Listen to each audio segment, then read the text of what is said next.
What's going on, everybody? It's Joseph from Screenbite, and unfortunately this video is going to be a lot different and a lot shorter than normal. Due to a pretty big accident that I had, I couldn't complete this video to the fullest of my ability. However, I did get enough test shots to get what I needed for the video. So bear that in mind. Anamorphic lenses have been used in Hollywood for a very long time now, and some of the greatest movies ever made have been shot using this type of lens.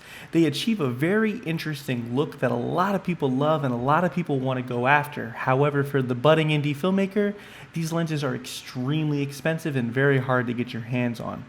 However, what if I told you there was a cheaper option that would allow you to achieve a similar look at a much lower cost? That's where the Vidatlantic Cinemorph adapters come into play. Let's check them out and see if they're worth your money.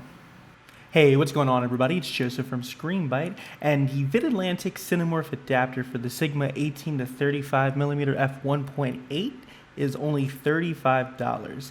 It's 3D printed, and I have to say they are pretty interesting the way they work. They definitely have their pitfalls, but the look that you can get out of them are pretty amazing.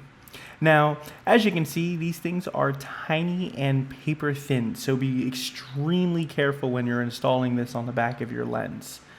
Now, I do just want to stress the fact as well as you have to be extremely careful when you're putting this on the back of your lens. I ended up breaking mine, and I had to send it off to Sigma to get fixed.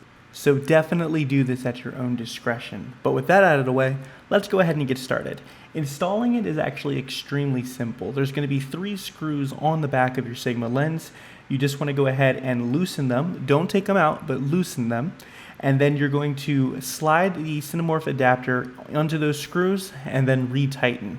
This is the part where I want to stress the fact to be extremely careful, because if it's not all the way tight or if something's even slightly loose, that is what can break your lens. Because when I put this on my Viltrox adapter, it ended up causing too much torque and it completely destroyed the electronic contacts of both the lens and the adapter. So be extremely careful. Once it's all tightened down and put on correctly, that's when all you have to do next is just put it on your camera. Now, getting into some of the tests here, comparing it with and without the adapter, you can definitely see quite a difference in the look. For example, all the out of focus elements now have a slight slant to them. That kind of gives off the effect of that squeezed lens effect. It doesn't look exactly like an anamorphic adapter or an anamorphic lens does, but it's pretty darn close actually.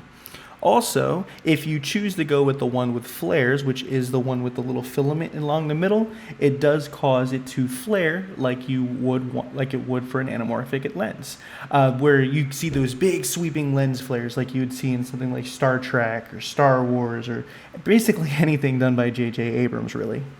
And if you swap back to the image without it, as you can see, those flares are gone. Now, it does still flare very interestingly, but that's just the characteristics of the Sigma lens itself. It does lack the anamorphic flares if that's the look that you're going for, though. Now, a couple pitfalls when it comes to this adapter. One, keep in mind that since you're essentially making the aperture even smaller because of the oval, it is going to let in less light. Which means 2 things. 1, it's not going to be as good in low light as the lens normally is.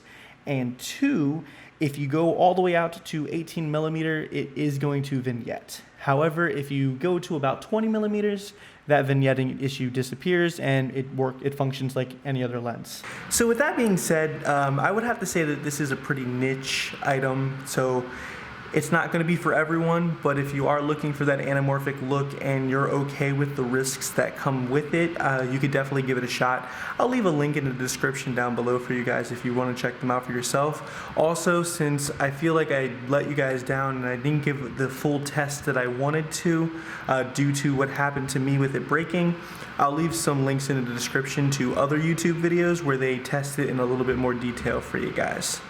But that's going to go ahead and do it for this video, guys, so thank you once again for watching. As always, if you liked it, make sure to show it by hitting that like button down below. It really helps me out. As well as if you are new to the channel and you like the content, feel free to subscribe. If you have any questions about what I talked about today, feel free to ask it in the comment section or on Twitter at Screenbite. But until next time, I will see you guys in the next video. Bye.